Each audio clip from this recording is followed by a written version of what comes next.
Hello, everyone. Welcome to Heads Up, our show here at TAtech, where we shine a spotlight on the keynote speakers at the upcoming TAtech North America and World Job Board Forum Conference. It's going to be held in Austin, Texas on May 22 to 24. And the conference is unique in that it's all about advancing the bottom line success of talent technology companies and job boards.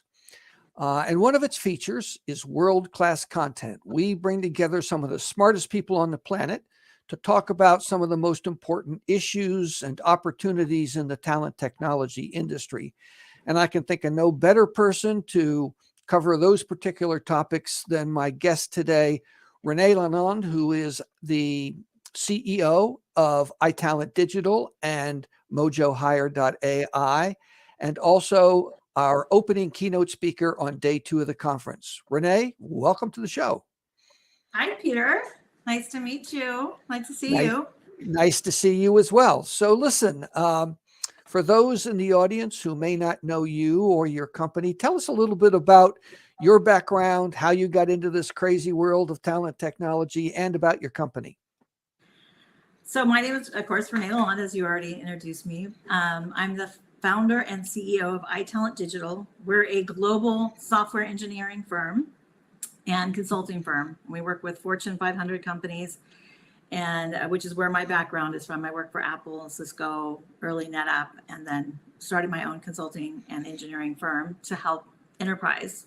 And we are a middle market, going on close to 1,000 people worldwide company. And 3 years ago, we also launched a SaaS, or we seeded a SaaS company called MojoHire, which uses AI to help enhance current ATSs with using the power of AI to do instant matching across all of their candidate data pools.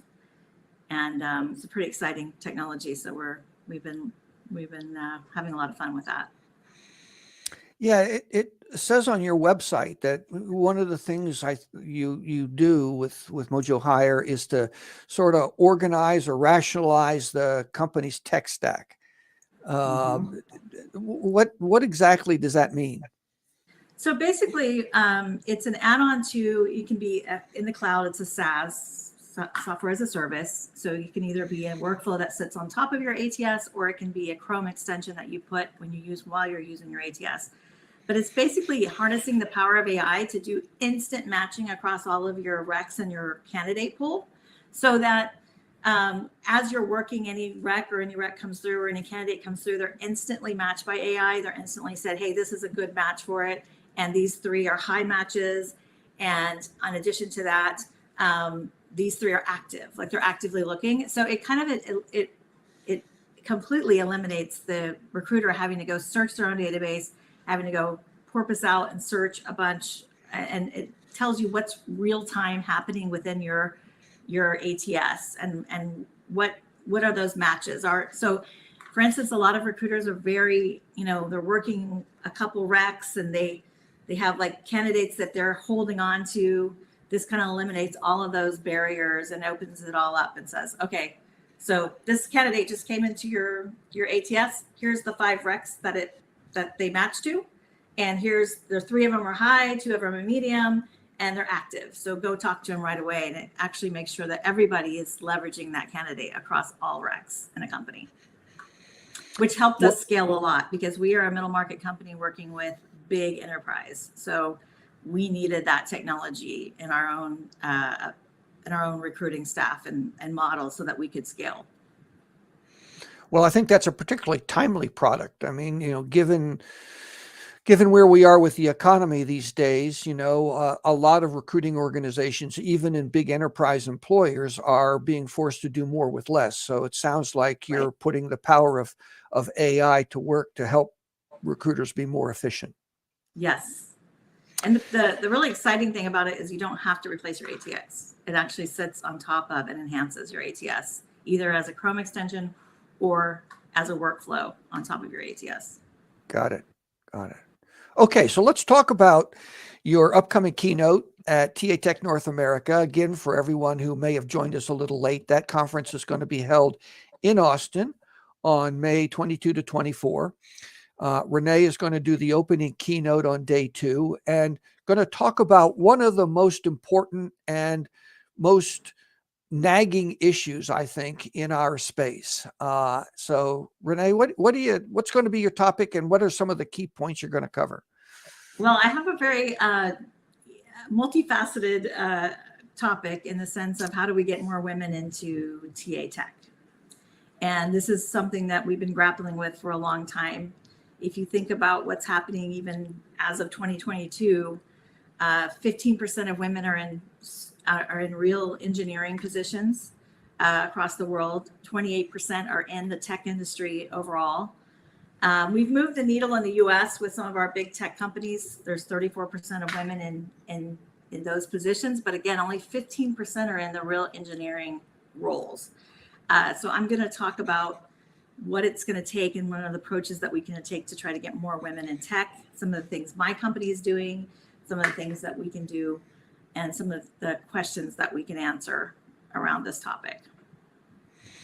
Now, I don't want to spill the beans, if you will, but can you give us an example of one of the tactics that you're going to suggest that companies consider as they work towards this goal of getting better gender representation in their companies?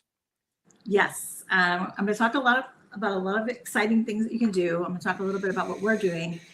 One of the things I think that's easy to talk about and is easy to do is to look at flexible work arrangements.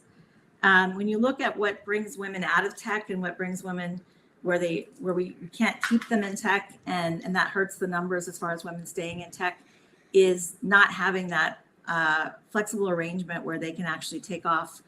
Husband or wife can take off, and looking at it holistically as a family, and what does it take to bring children into this world, and how do we make sure both genders are able to come back to the workforce and also do what they need to do to spend time with their family.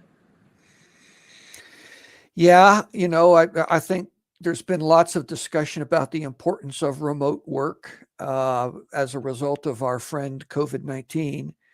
But I heard a discussion this morning on one of the morning talk shows that the incidence of being able to work remotely is going down. Now, I know work flexibility is not necessarily remote work, but still, it seems to me being able to work remotely has the largest negative impact on women.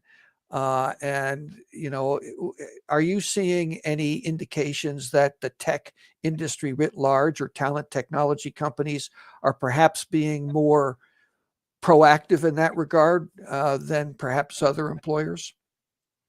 I don't know. I mean, it depends on there's a lot of big tech giants that are saying you now have to come into work.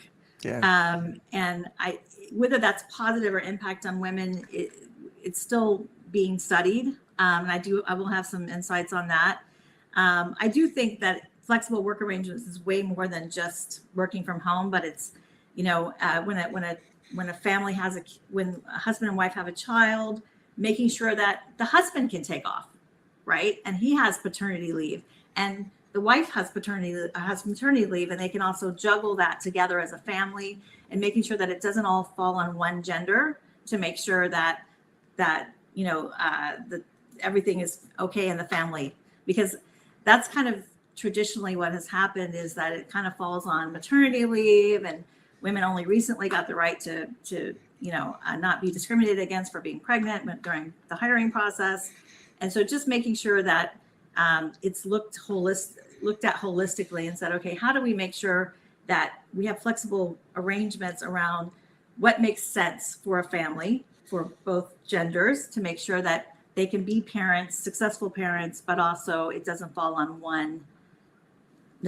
all on one gender, right? So if it falls all on women, then it makes it really hard for them to have careers, stay in the game, which then impacts the numbers. And this is just one among many approaches that I'm going to talk about to help us close this gap, which currently, we're at a point where it's going to be 133 years until this gap is closed. So we need to really come up with some innovative ways to make it where it feels like it's an even playing field for both men and women.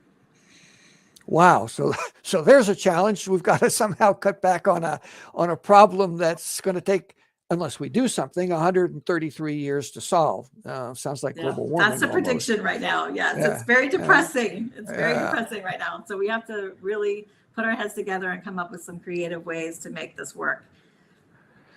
So there you have it.